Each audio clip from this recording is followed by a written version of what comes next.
The Great War is over. On this day in history, November 11th, 1918, Germany, facing an imminent invasion, signed an armistice agreement with the Allied powers, ending World War I. Outside Compiègne, France, in a railroad car, the Germans were battered and beaten and had nothing left to continue fighting. Although this armistice was not the only one signed in 1918, it was the one that had the most lasting impact and ended all fighting in the Great War. After 4 years of conflict, Germany, Russia, Austria-Hungary, France, and Great Britain individually each lost around 1 million lives, with the total reaching 9 million dead and 21 million wounded. Additionally, 5 million civilians had died from disease, starvation, or exposure. When the outbreak of war occurred, many Europeans celebrated the idea. Many patriotically assumed that their country would emerge victorious in a few months. However, that turned out not to be the case. Germany, among all nations, was best prepared for the outbreak of hostile forces, and its leaders had formulated sophisticated military strategies that envisioned their conquest of France by an offensive through Belgium. Meanwhile, on the other front, Russia was slow to mobilize, as it was kept occupied by Austro-Hungarian forces.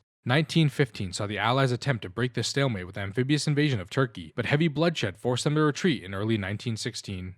The latter half of 1916 witnessed significant offensives by Germany and Britain along the Western Front, but neither side was able to secure a decisive victory. In the east, Germany was more successful and was able to push the disorganized Russians to a breaking point after suffering terrible losses, leading to the Russian Revolution of 1917. By the end of 1917, Russia, which the Bolsheviks had seized, had regained power and immediately set about negotiating with Germany. And finally, by 1918, the addition of American troops to the Allied forces tipped the scales, leading to the Germans signing an armistice agreement on November 11th. Although the Great War, which was known as the War to End All Wars due to the large amount of deaths and suffering, was effectively done by this date, the actual peace deal, the Treaty of Versailles, that ended the conflict wasn't signed till 1919, with its language forcing terms on Germany, which destabilized Europe and laid the groundwork for the Second World War.